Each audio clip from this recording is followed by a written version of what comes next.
Bom, primeiramente, meu boa noite aqui para o nosso historiador, escritor de Mandirituba, o Adelar. Queremos agradecer a tua presença e vamos aí fazer um podcast aqui do CBEJ. Aqui a nossa turma aqui do professor Heráclito, do Cultura Digital. Sim. Uma matéria super ótima para a gente estar aprendendo muita coisa. A primeira pergunta que eu gostaria de fazer para você: qual que é a origem do nome Mandirituba? Bom, então, antes de eu responder essa tua pergunta, eu quero primeiramente agradecer ao convite, né, que eu recebi de estar aqui com vocês hoje. Quero dizer que é um enorme prazer, como filho de Mandirituba, né, desde o tempo das origens dessa cidade. Eu vou te responder essa pergunta já iniciando dessa maneira, né. Desde criança eu me interessei muito pela história da cidade, né? Foi daí que resultou a publicação dos meus livros, né? Principalmente os das lendas da cidade. E a origem da cidade, a nossa origem é uma origem assim curiosa, que o nome mesmo já explica, né? Mandirituba, na verdade, é uma junção de duas palavras, né? Porque a nossa cidade primeiro era conhecida como Mandurituba. Manduri de abelha, né? A abelha manduri é uma abelha nossa assim sem ferrão, que ela produz um mel medicinal muito saboroso, né? E o tuba da linguagem indígena, que é bastante, que é muito. Então, manduri abelha com mais o tuba dava o Mandurituba, né? Bastante abelha. Aí há um fato curioso, que lá por volta de 1960, né, quando foi se registrar mesmo o nome da cidade, né, para ela se tornar cidade, a emancipação dela, aí acharam que foneticamente ficava melhor Mandirituba. Então o U foi substituído pelo I, e daí ficou Mandirituba como nós conhecemos hoje, né? Até na verdade, não me estendendo, hoje muito mandi alguma coisa, mandi isso, né? Mas na verdade, Mandirituba, nós temos que relembrar aqui, né? Que vem do Mandurituba pela origem indígena, né? Uma palavra, uma junção de duas palavras indígenas. O manduri, dessa nossa abelha que produz esse mel medicinal, que temos ela aqui até hoje, né? Está nativa a produção ainda, né, do mel. E o tuba da linguagem indígena, porque nossos primeiros colonizadores, nossos primeiros moradores aqui foram, sem contestação nenhuma, os índios, né? E quais eram as tribos que habitavam em nossa cidade e município? Então, segundo pesquisas, as raízes delas eram da Caigangue, né? Mas assim, o que se confirma mesmo os Tupi-Guaranis, né? Que eram esses índios aqui, né? Que se fala, e segundo pesquisas de historiadores que me antecederam, né? Eles chegaram lá desde o tempo das capitanias hereditárias e tal. Então, na verdade, veja, Mandirituba, ela vai completar 63 anos, a emancipação dela aconteceu em 1961, né? Inclusive a Fazenda Rio Grande, que hoje é uma grande cidade, foi nosso distrito emancipado de nós em 1990, né? E que hoje o nosso atual distrito é Areia Branca dos Assis, né? Então, como que eu posso dizer para vocês sobre a tua pergunta ali? Mandirituba tem a sua origem na história do tempo de 300 anos atrás, né? Nós temos, inclusive, no nosso museuzinho aqui na Biblioteca Pública, eu chamo assim porque já foi um museu maior, temos peças indígenas, né, que qualquer pessoa pode ir lá conhecer, feitas por esses índios que aqui habitaram, né? Nós temos peças de 200 anos que constatam, que confirmam a presença desses índios aqui. Completando a tua pergunta, esses índios eles eram seminômades. Então o que acontece? Eles plantavam aqui milho e mandioca. Então no inverno eles cultivavam o milho, no verão eles cultivavam o milho e a mandioca. Daí no inverno eles iam para o litoral fazer a pesca. E ao que tudo indica, eles conheciam a técnica da salga, né? Para poder salgar, e daí durante o inverno rigoroso, né, que eles iam até o litoral em busca de alimento. E gostaria de saber também desde quando que você gostou de se tornou historiador? Foi influência de alguém, de família? Ou isso aí já nasceu de você mesmo? Ou isso que eu queria que você respondesse. Então, na verdade, já me fizeram muito essa pergunta, né? E eu sempre gosto de responder assim de uma maneira bem esclarecedora e espontânea, que nunca foi assim voltado para o próprio ego, né? Eu quero ser um escritor porque assim como eu quero ser um ator, alguém quer ser uma atriz, uma modelo, etc. Não. Aí eu volto na questão que eu acabei, né, de falar, das nossas raízes. Eu achava e acho, né, Mandirituba uma cidade muito rica de lendas, de histórias. O nosso Paraná, né, como eu agora há pouco estava falando. Então o que me inspirou quando eu escrevi meu primeiro romance, A Dona do Fandango, né, é um romance totalmente regionalista, onde eu retrato 35 tipos que a gente encontra diariamente aqui na nossa cidade de Mandirituba, encontra em cidades vizinhas do nosso Paraná. Mas eu me inspirei, por incrível que pareça, lá em Jorge Amado, na Bahia, né? Que Jorge Amado agora completaria seus 100 anos, né? Ano passado a gente até fez uma homenagem, publicou 49 obras, e foram traduzidas praticamente as 49 em vários idiomas, né? Então eu pensava assim, poxa, Jorge Amado escrevendo sobre a Bahia, né? A Bahia, na verdade, é toda exótica, né? Aquela coisa lá, né? E tal. E daí eu pensava, e o nosso Paraná, onde ficam nossas camponesas, aonde fica esse nosso jeito malicioso que o paranaense tem, né? De ver as coisas e tal. E aí eu criei o primeiro romance, isso foi em 1997, né?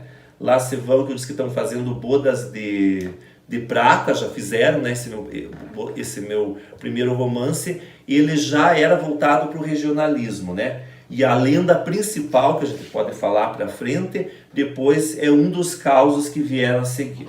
Tá? E qual é a população estimada em nosso município?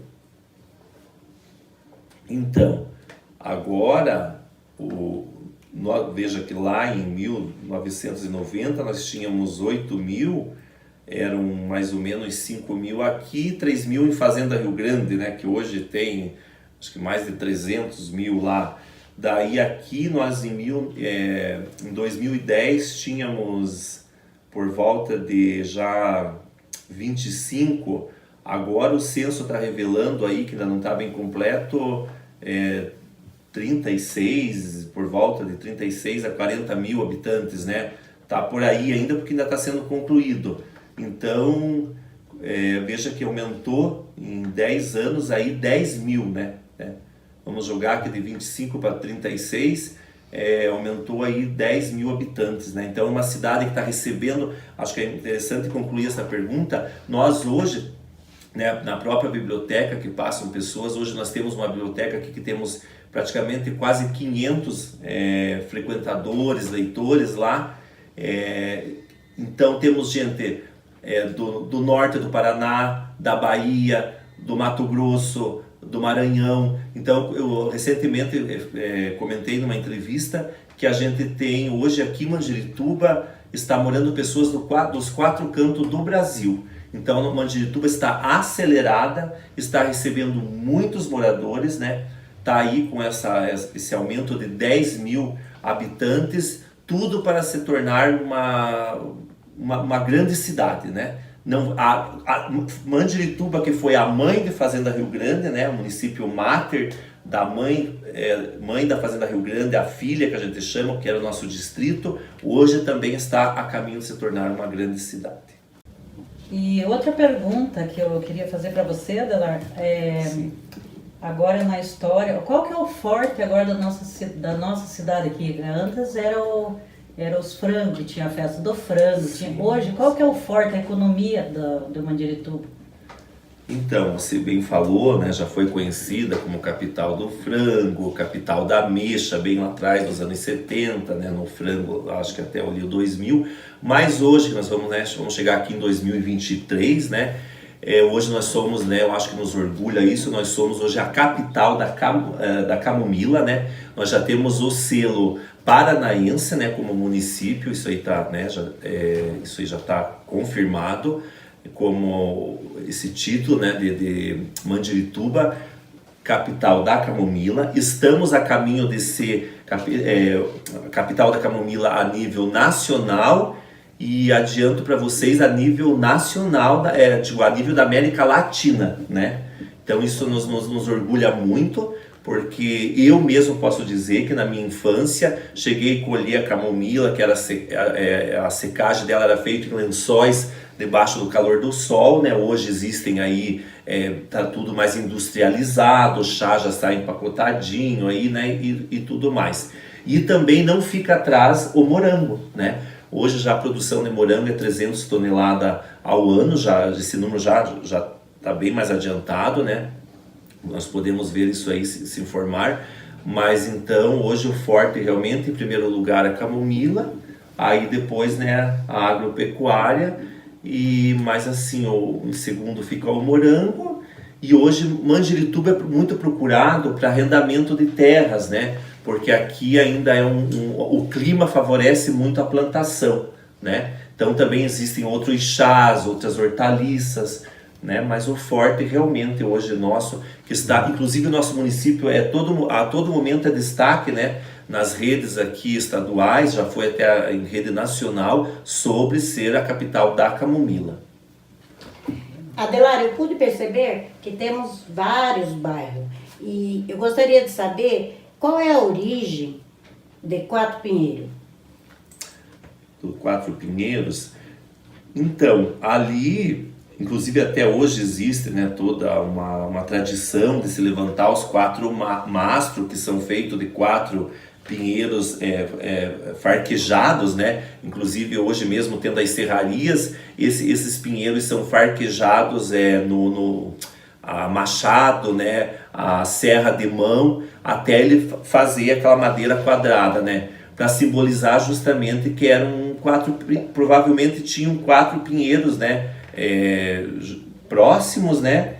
Um do outro, né? Intercalados ali os 4. E daí deu a origem, como tantas outras localidades da nossa cidade, né?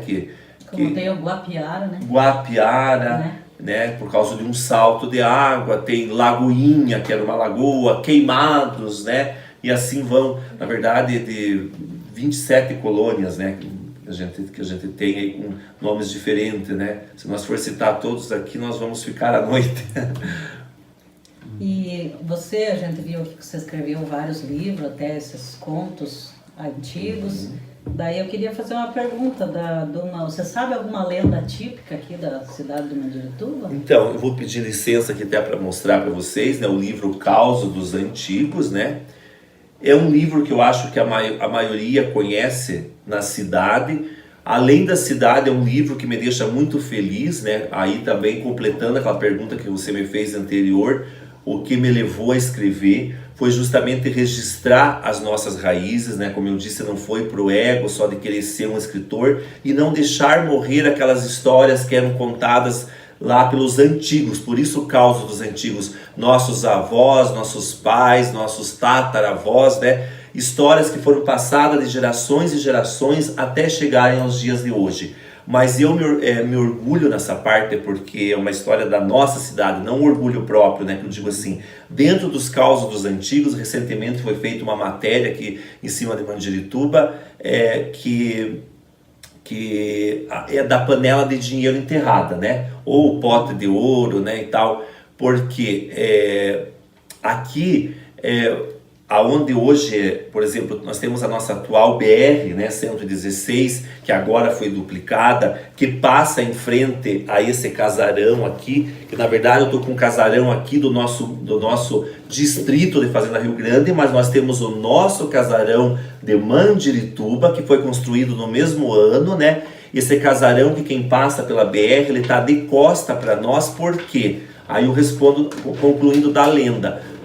para o outro lado, né, onde hoje é o Parque Municipal, passava a Estrada dos Tropeiros, né? Então aqui passavam carroças com os tropeiros, e aqui também houve no tempo da Guerra do Contestado, quando passavam aqui as tropas, né, daqui que iam lá para Rio Negro, para Santa Catarina, as pessoas nas casas, né, ficavam com medo, porque no meio também das tropas havia os assaltantes e eles enterravam muito, se eles tinham ouro em casa, como eu posso dizer para vocês assim, eles tinham a aliança, correntes, joias, né, que os antigos guardavam muito em casa, isso, e eles então colocavam em baús, em potes, né, e daí e guardavam embaixo das casas. Inclusive até hoje, né, já que estamos falando de lenda e de causos, que necessariamente o causo não se sabe se ele é verdadeiro ou foi inventado pelos antigos, muitas histórias que foram encontradas as tais panelas de dinheiro, né, os potes de ouro aqui em Mandirituba. Eles dão uma explicação para isso, que as pessoas que encontram, elas vivem fechadas, que se elas dividirem o achado, né, esse tesouro com os outros, elas vão perder e vão ficar empobrecidas novamente. E daí, como aqui, né, talvez por uma coincidência, muitas pessoas solteiras, né, antigas, ficaram mesmo enclausuradas, fechadas, até mesmo por uma timidez, né, do interior, Deus, como é que eu posso dizer, foram criando a lenda, né, realmente, que essas pessoas encontraram o pote de dinheiro e ficaram isoladas. Mas a lenda em si da panela de dinheiro, para concluir ela para vocês, a pessoa para ir desenterrar esse tesouro à noite, numa noite de lua cheia, enfrentar as visagens que aparecem com cara de gente morta, né, gente e tal, animais gigantescos, né, foi reproduzido isso por uma rede de TV e tal, elas têm que primeiro ver o tal lagarto de ouro. O lagarto de ouro é um cometa uma bola verde esverdeada com cauda dourada que risca o céu, né? Muitos aqui contam, se a gente for falar com as pessoas ainda mais de idade da nossa cidade, aonde essa bola cai, né, ela marca, e a pessoa que viu cair, se ela for lá à noite e for corajosa, ela pode desenterrar esse tal pote de ouro, né? Viu? E junto com essa pergunta, esse casarão aqui de Mandirituba, ele pode ser tombado no patrimônio histórico? Vai ser, ou tá sabendo alguma coisa? Então, a informação que a gente tem, né, que eu posso passar, na verdade, todas as casas com mais de 50 anos aqui de Mandirituba já são consideradas hoje pode acontecer o tombamento, né, pode ser considerado patrimônio histórico. Na verdade, é bom esclarecer isso, que a gente vive esclarecendo no meio da cultura. As pessoas pensam que tombar uma casa antiga, né, as pessoas vão falar assim, até pela ingenuidade do interior, elas pensam que é derrubar a casa e coisa e tal, né, já chega até a ser um pouco cômico isso. O tombamento, na verdade, é a preservação. Por exemplo, essa casa antiga que nós temos aqui na BR, que é de alvenaria, né, toda ela ainda está intacta, né? Uma madeira boa daquela época que eles sabiam, né? Até a lua certa para derrubar a madeira e tudo mais. É a preservação, né? Se torna um museu para que as novas gerações possam conhecer. É a nossa história. Por exemplo, esse casarão em si foi assim, em 1900, o primeiro comércio da nossa cidade, né? Então, Adelar, em nome do professor Heráclio e todos os alunos da Cultura Digital, queremos agradecer pela sua disponibilidade. Nossa. E muito obrigado pela sua companhia. Eu que agradeço, primeiro, né, quero deixar aqui a minha gratidão e estou à disposição e também espero a visita de vocês, né, aonde eu atuo, para quem quiser esclarecer mais alguma coisa. Tá? Muito obrigado. Muito obrigada.